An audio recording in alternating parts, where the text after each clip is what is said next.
আসসালামু আলাইকুম। এটা হচ্ছে তরতাজা পালং শাক। এই পালং শাক রান্না করতে লবণ, তেল আর পেঁয়াজ, কাঁচামরিচ লাগে, আর কিছুই লাগে না।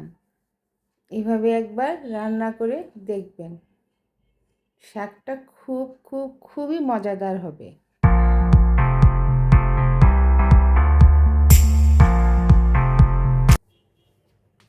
বিসমিল্লাহির রহমানির রহিম। এখানে আমি পালং শাক রান্না করার জন্য কড়াইতে তেল দিয়ে দিচ্ছি। আমি পেঁয়াজ দিয়ে দিচ্ছি, কাঁচামরিচ দিয়ে দিচ্ছি।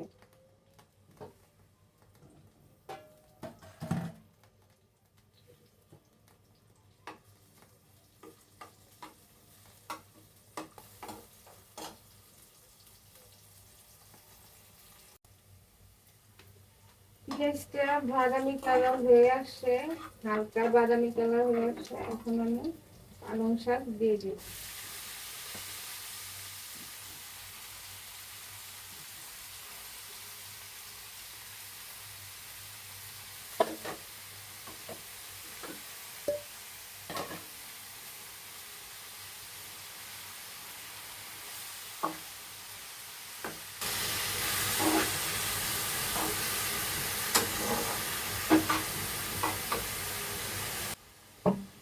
লবণ দিয়ে দিলাম।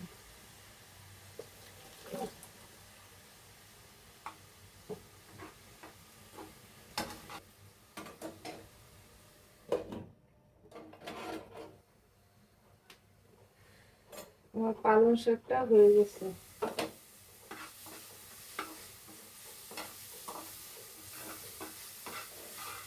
পেঁয়াজ একটু ভাজা ভাজা করে তারপরে নামিয়ে ফেলবো।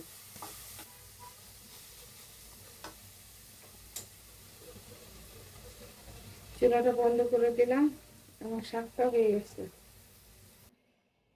এই হচ্ছে আমার বিক্রমপুর স্টাইলের পালং শাক রান্না। এভাবে একবার যদি বানান, আল্লাহর কসম সারাটা জীবন এর স্বাদ মুখে লেগে থাকবে। খুবই মজাদার। আল্লাহ হাফেজ।